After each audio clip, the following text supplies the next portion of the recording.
France Info et France 24 présentent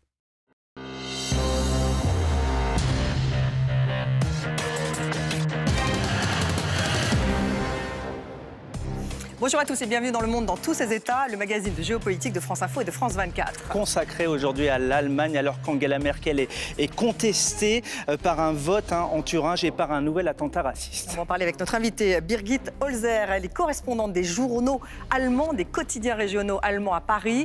Bien sûr, l'Allemagne, c'est un État fédéral, Christophe, au cœur de l'Europe. Et on le voit sur cette carte bordée donc par la mer du Nord, le Danemark, par la mer Baltique. À l'est, c'est la Pologne, la République tchèque, au sud l'Autriche, la Suisse et puis à l'est la France, la Belgique, le Luxembourg et les Pays-Bas. Alors la particularité de l'Allemagne, c'est qu'elle est structurée comme un État fédéral avec, on le voit sur cette carte, 16 Länder.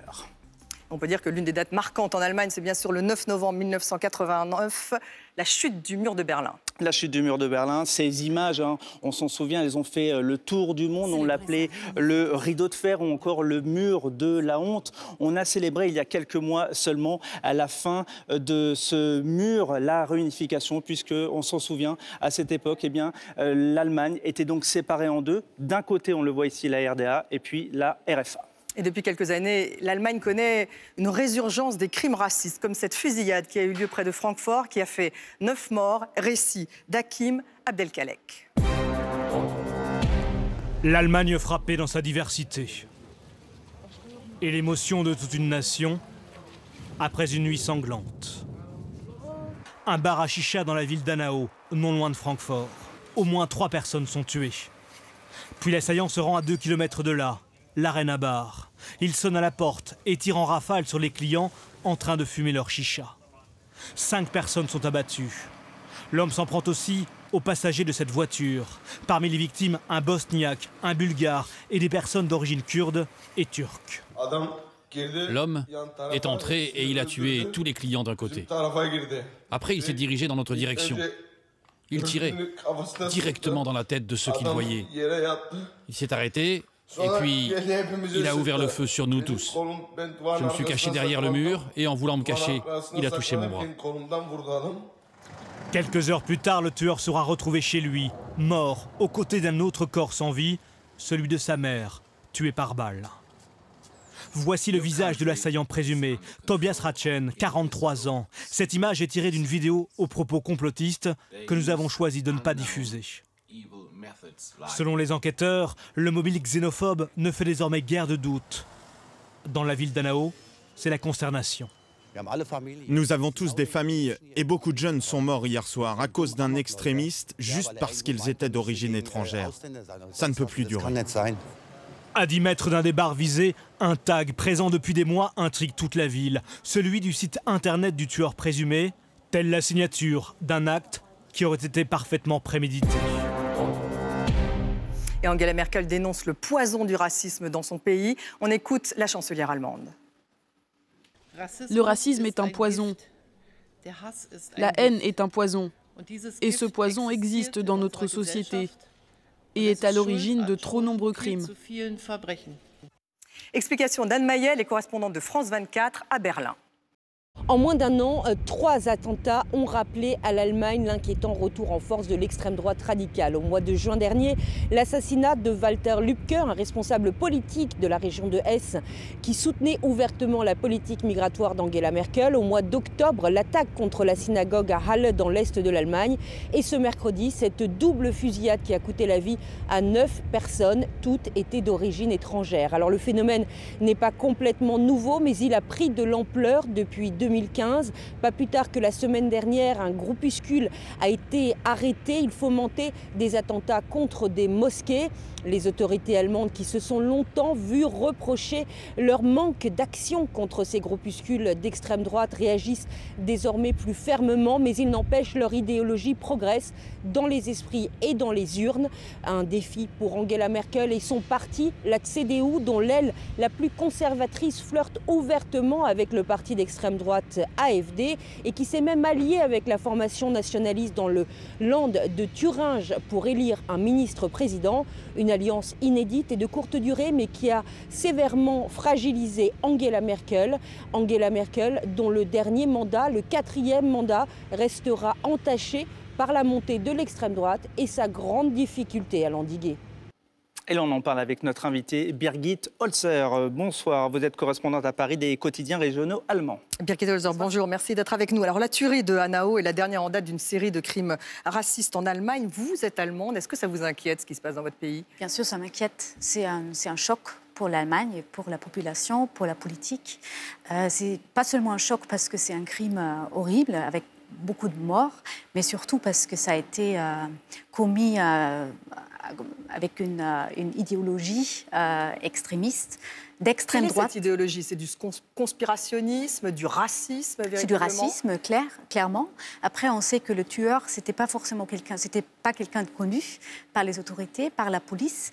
Il était actif surtout sur les réseaux sociaux ou sur Internet, mais avec des idées assez farfelues même, mais qui est passé à l'acte surtout. La semaine dernière, il y a eu 12 militants d'extrême droite qui ont été arrêtés en Allemagne. Il y a 12 000 militants d'extrême droite en Allemagne désignés par la police comme étant dangereux. D'où viennent-ils? Est-ce qu'ils sont très organisés? Ils ne sont pas interdits en tout cas. Ils sont en partie très organisés. Si on peut les interdire, je pense que les autorités vont essayer de les interdire. Mais on a surtout vu avec le scandale autour de la NSU, qui était un trio en fait de 3 extrémistes cachés, qui vivaient cachés, dont 2 sont morts. Un groupe de néo-nazis, on peut dire. Oui, c'est ça. Oui. Et on sait aujourd'hui, il y a eu un procès il y a 2 ans, on sait qu'ils ont été soutenus par des personnalités qui sont dans la police. Donc on voit qu'il y a des structures quand même qui soutiennent des nazis, des extrémistes. Et ça, c'est très, très inquiétant. Et je pense que pour l'Allemagne, c'est un vrai choc. Parce qu'après tout ce qui s'est passé dans l'histoire, on croyait au plus jamais ça. Mais ce n'est pas si facile. On croyait qu'ils étaient interdits à une époque, ces groupuscules nazis en Allemagne. Ils ont en principe interdit, mais c'est un long chemin d'interdire des mouvements. On a essayé d'interdire le parti néo-nazi NPD. Ça n'a pas fonctionné parce qu'il y a beaucoup d'étapes avant d'interdire un parti. Angela Merkel parle de poison lorsqu'elle parle du racisme. Y a-t-il justement une spécificité de l'extrême droite allemande aujourd'hui? Je ne sais pas si on peut parler de spécificité parce qu'on les voit dans quasiment tous les pays. Après, c'est particulièrement grave vu l'histoire qu'on a. Moi, dans mon cours d'histoire, on parlait quasiment que de la période nazie. C'est quelque chose, normalement, on doit être vacciné. Et là, c'est encore plus choquant que ça réapparaît. Et ça réapparaît dans une manière un peu plus, je dirais, douce, ou sous couvert de l'AfD, du parti populiste de droite. Et justement, est-ce qu'il y a une responsabilité de l'AfD, donc de la montée de ce parti d'extrême droite, là on est vraiment côté politique, dans ces crimes, à votre avis? L'AfD eux-mêmes, ils disent qu'ils n'ont rien à voir, c'est un acte isolé. Mais je pense personnellement, et aussi la plupart des politiques en Allemagne, ils disent qu'ils sont responsables pour un climat de haine, pour un discours de haine, pour une stigmatisation des étrangers, contre l'accueil de migrants, et aussi pour une certaine division de la société en Allemagne et qu'on voit depuis quelques années. En parlant de division, justement, on le voyait tout à l'heure sur cette carte avec cette Allemagne qui a été divisée, réunifiée. Il y a quand même une particularité, c'est la montée de l'AfD dans certains secteurs et on pense plutôt à l'ancienne RDA. Oui, effectivement. Je pense qu'il y a plusieurs raisons. Déjà, économiquement, c'est une partie de l'Allemagne qui va moins bien. Je pense que la réunification, c'est pas fait parfaitement douce, parfaitement facile. Il y a plus de chômage, même si aujourd'hui il n'y a plus beaucoup de chômage en Allemagne, et plus de pauvreté. Ça, c'est une des raisons. Peut-être une des autres raisons, c'est qu'il n'y a pas la même socialisation politique. Il n'y a pas eu de travail de mémoire à l'Est? Je pense qu'il y a eu un travail de mémoire, comme partout en Allemagne, mais peut-être pas de la même manière sous le régime communiste. Donc, je pense qu'il y a plusieurs raisons qui peuvent expliquer la montée de l'extrême droite, surtout dans l'Allemagne de l'Est, mais d'ailleurs aussi l'extrême gauche est plus forte aussi en Allemagne de l'Est, ce qui montre aussi une certaine méfiance des électeurs contre les partis plus traditionnels. Contre les élites politiques traditionnelles. Bon, en même temps, le dernier crime raciste a eu lieu à Francfort, dans une banlieue de Francfort. Donc là, on est vraiment en plein Allemagne de l'Ouest. C'était plus surprenant encore, justement, que ça se passe à l'Ouest? Je ne sais pas, parce que malheureusement, ça peut se passer partout. Comme là, à Hanau, c'est également dans l'Allemagne de l'Ouest. Je pense que comme pour des crimes djihadistes, on peut s'attendre partout, malheureusement. On parle là, ici, parce qu'on est français de l'Allemagne de l'Est, de l'Ouest. Est-ce que sur place, justement, parfois, on sent encore cette différence? Certains disent... Je pense qu'on sent encore la différence, surtout les générations un peu plus anciennes. Je pense qu'on s'approche quand même, mais justement, économiquement, on n'est pas encore égaux. Et je pense qu'il y a encore des sentiments d'être un peu oubliés de la part des Allemands de l'Est parfois. Donc il peut encore avoir... Est-ce qu'ils se sentent humiliés quelque part par les Allemands de l'Ouest? Est-ce qu'il y a ce type de ressentiment à l'Est? Je pense que c'est difficile de généraliser. Il peut y avoir ce sentiment, oui. Parce que justement, la manière comment la réunification s'est faite, je pense que certains Allemands de l'Est avaient l'impression qu'on prend un système et on le met sur l'autre et que ça s'est fait rapidement. C'est un bousculement pour beaucoup de gens. Mais je pense avec le temps, ces différences devraient... s'atténuer. On parlait de travail de mémoire. Est-ce que Angela Merkel, selon vous, a fait justement ce travail ces dernières années? Je pense qu'elle s'est toujours positionnée clairement contre l'extrême droite. Ce travail de mémoire, oui, je pense que ça existe. Je pense que les Allemands, pas tout de suite, mais depuis une vingtaine, une trentaine d'années, essaient justement de faire beaucoup pour que ça ne puisse pas se reproduire. Mais on voit que... On voit qu'il y a des failles tout de même, que l'AfD, par exemple, revient sur un certain nombre bien sûr, de mémoires. On commence à oublier aussi ce qui s'est passé ou à se décomplexer d'une certaine manière. Alors justement, il y a eu un événement marquant, c'est bien évidemment les 75 ans de la libération des camps, de la fin de la guerre. Angela Merkel s'est recueillie pour la première fois lors de ces commémorations. Regardez.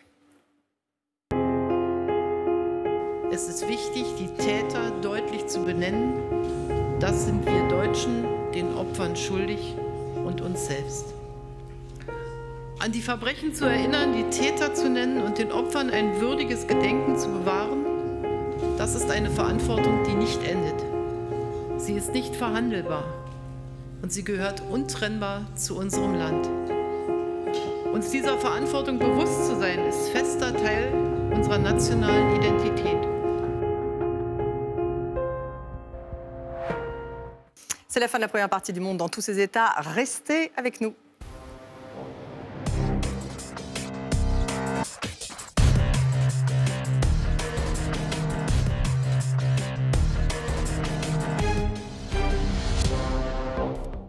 France Info et France 24 présentent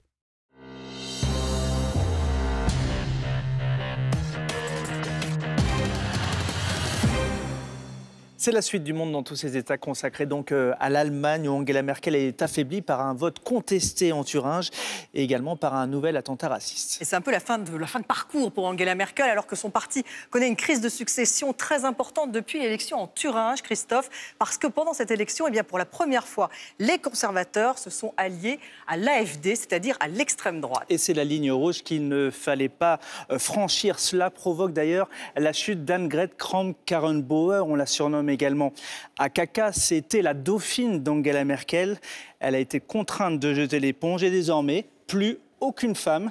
Il y a plusieurs candidats, parmi lesquels ces 4 hommes. Parmi eux, Friedrich Merz, c'est d'ailleurs l'un des favoris. Il a 64 ans, c'est un avocat, il espère prendre sa revanche et il souhaite faire un net virage à droite. Il y a également Jens Spahn, c'est le jeune et ambitieux ministre de la Santé. C'est un homosexuel assumé et cela pourrait lui coûter des voix dans un parti qui reste tout de même assez conservateur. Autre personnage, Armin Laschet, il dirige la grande fédération de la CDU en Rhénanie du Nord-Westphalie. C'est une région d'ailleurs qu'il gouverne et c'est un proche de la chancelière avec un profil plutôt consensuel.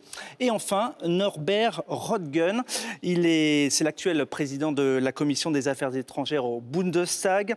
Il est atlantiste, pro-européen et il est classé au centre au sein de la CDU. Alors, qui va succéder à Angela Merkel? Angela Merkel, il faut le rappeler qu'elle est chancelière depuis 15 ans maintenant. Et lorsqu'elle a pris les rênes de la CDU, du parti conservateur, on peut dire que c'était la fin de l'ère Helmut Kohl. Regardez son portrait. Nous sommes donc en l'an 2000. Elle vient d'être investie par la CDU.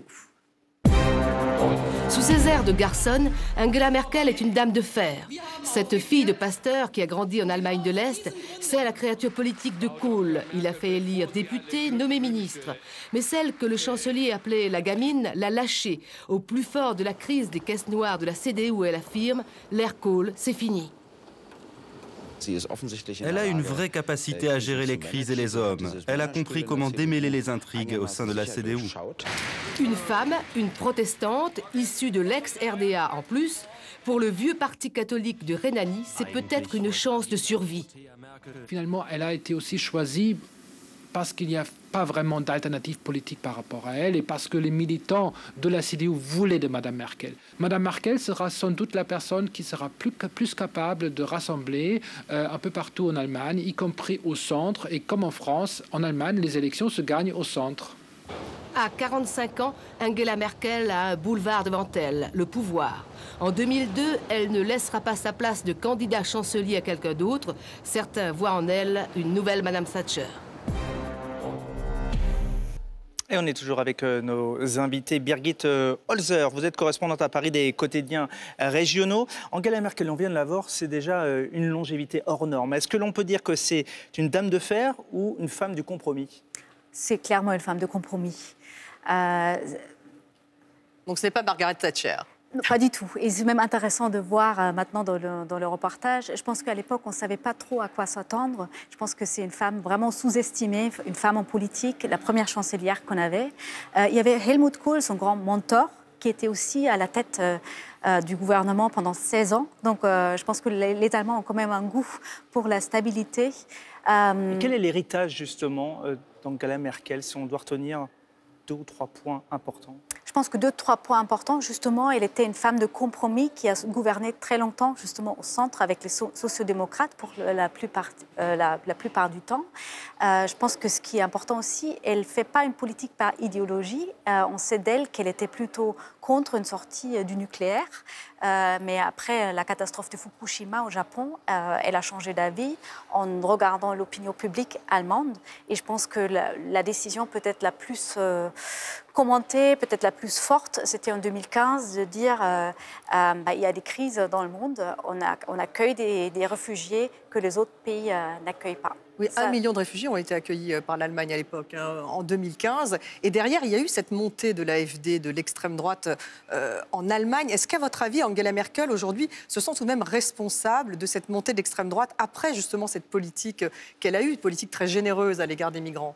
Personnellement, je ne sais pas si elle se sent responsable. L'AfD est un parti qui s'est créé en 2013. À l'époque, c'était un parti contre l'euro, qui voulait sortir de l'Europe aussi. Et après, il y avait une droitisation, un tournement vers la droite, voire l'extrême droite. Et effectivement, avec l'accueil d'un grand nombre de migrants, ce parti a pu monter. Ils ont instrumentalisé tout de même cette politique, l'AfD, l'extrême droite?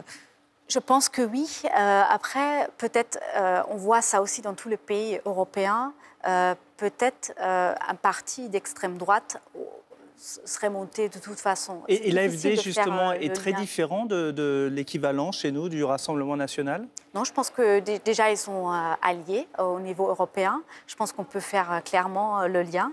C'est un pays plus jeune, c'est un parti plus jeune, l'AfD, donc ils ont peut-être encore moins professionnalisé d'une certaine manière.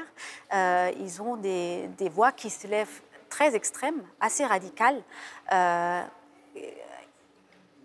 Mais je pense qu'ils ont aussi dans la même lignée de vouloir agrandir leur pouvoir en ayant des membres assez radicaux, assez extrêmes, mais de l'autre côté en se disant démocrates. On l'a vu tout à l'heure à ces élections en Thuringe qui ont donc créé la démission d'Akaka, la dauphine de Merkel. C'était une manœuvre de l'AfD? C'était une manœuvre de plusieurs partis, en fait. Le problème, c'est qu'on a élu un nouveau président de ce land, ministre-président, avec les voix de l'AfD.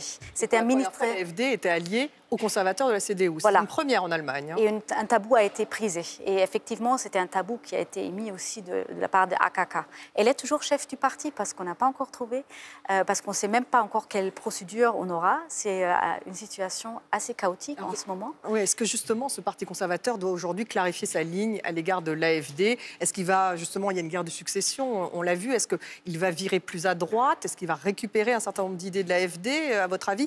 Ou est-ce qu'au contraire, il va clarifier une ligne en disant là, il y a une ligne rouge, elle ne sera plus jamais franchie? Ça dépend de la suite. Je pense qu'on a vu à quel point c'est dangereux quand même de s'approcher de l'AfD. En même temps, c'est compliqué pour ce parti aussi qui gouverne justement avec les sociodémocrates qui ont pris beaucoup de mesures que les sociodémocrates voulaient. Donc c'est un parti qui n'a plus un profil très très clair. Et pour les électeurs, c'est compliqué aussi de faire à la part entre les partis. Donc je pense qu'il y a d'un côté la volonté de certains membres du parti d'avoir un profil plus clair, mais de l'autre, on voit que beaucoup d'électeurs acceptent quand même pas un rapprochement avec l'AfD. On a eu beaucoup de protestations, de manifestations en Allemagne aussi. Alors ça, c'est pour les problèmes de politique interne. Le risque aujourd'hui, c'est que l'Allemagne se concentre sur les problèmes justement internes et oublie le projet européen, comme nous l'explique Valérie Lerouge, correspondant à Bruxelles pour France Télévisions.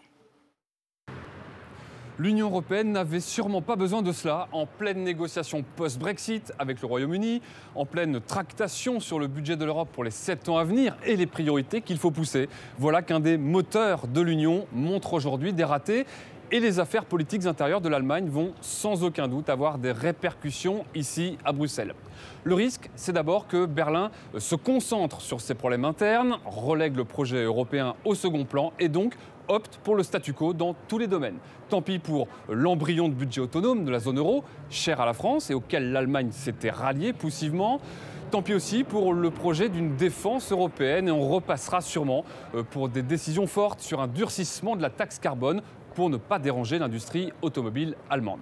Angela Merkel risque de ne rien trancher, réclamer du temps pour ne froisser personne chez elle, d'autant qu'on ne sait pas qui sera son successeur.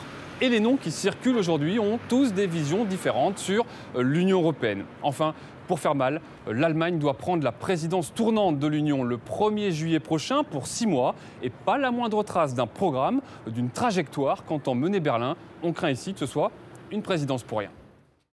Birgit Holzer, ça va être une présidence pour rien, cette présidence allemande de l'Union européenne, donc qui va démarrer le 1er juillet prochain? On va voir, mais de toute manière, Angela Merkel est plutôt une femme politique qui gère, qui est plutôt gestionnaire que visionnaire. Qu'est-ce que ça veut dire? Ça veut dire... Il n'y a pas de projet européen pour l'instant. On a l'impression que les Européens sont lassés d'une forme d'inertie allemande sur l'Europe. Je pense que c'est ce que Emmanuel Macron reproche aussi à l'Allemagne et qui a dit il y a quelques jours en Allemagne justement qu'il est impatient. Je pense que l'Allemagne est effectivement un peu bloquée en ce moment. Ça reste un problème de leadership finalement? Angela Merkel a toujours le leadership, mais depuis toujours, elle a dû bâtir sa politique sur du compromis avec son partenaire de coalition, les sociodémocrates, mais aussi avec son parti. Là, son parti a perdu un peu l'orientation, donc ça va être encore plus compliqué pour elle de prendre des décisions ou de effectivement mener... Parce qu'elle est affaiblie aujourd'hui, on peut le dire. Oui, tout à fait. Et on lui a longtemps reproché de ne pas préparer la suite. Là, elle voulait la préparer et ça a mal fonctionné. Et donc, elle est entre la gestion actuelle de la politique intérieure et la politique européenne. Et on attend quand même la préparation de la suite. Justement, concernant Angela Merkel, on a vu dernièrement quelques problèmes de santé aussi, avec des tremblements. Est-ce qu'on en parle sur place ou est-ce que c'est tabou? On n'en parle plus du tout. Je pense que de la part de Merkel elle-même, elle ne voulait pas du tout que ça soit un sujet. Elle a dit « je gère, tout va bien ». Elle n'aime pas qu'on parle de sa vie privée ni de sa santé. Et ce n'est plus un sujet actuellement dans le débat public. Et sur le projet européen, ce qui est intéressant, c'est de voir qu'avec le Brexit, la France se retrouve en tandem avec l'Allemagne, qu'il n'y a plus cette espèce de triumvirat qui, quelque part, facilitait un petit peu le projet européen. Est-ce que ça brouille un peu les cartes? Est-ce que ce nouveau face-à-face entre la France et l'Allemagne va rendre encore plus difficile un projet européen? On a toujours dit qu'il faut une forte axe franco-allemande. Effectivement, non, on n'a pas le même rythme. On a un président français qui veut être dynamique, aller de l'avant, qui n'est pas forcément toujours sur la construction de compromis, qui essaie de réveiller, alors qu'en Allemagne, on a déjà une chancelière à la fin de sa mandature. Fin de règne aussi, qui essaie de gérer les différentes voies qu'elle a dans sa propre coalition. Elle a moins de pouvoir d'une certaine manière aussi. A-t-elle encore la possibilité de faire quelque chose justement avant ces législatives? On va voir, je pense. Je ne sais pas effectivement quelles idées elle va encore avoir, à part freiner les idées des autres. Je pense que sa grande force, c'est quand même de trouver effectivement des compromis, des alliances. Et je pense qu'elle va essayer de donc elle va être empêtrée dans ces gestions d'alliances internes. C'est difficile de mettre en avant un projet européen dans de telles conditions. Oui, et déjà on voit justement les débats autour du budget futur de l'Union européenne, à quel point ça va être difficile de rester sur sa position. Merci beaucoup Birgit Holzer, correspondante, on le rappelle, à Paris, des quotidiens régionaux allemands. Merci Birgit Holzer, merci Christophe, merci à vous de nous avoir suivis. Vous retrouvez toute l'émission sur les sites internet de France 24 et de France Info. Et en attendant, restez avec nous sur France 24 et France Info.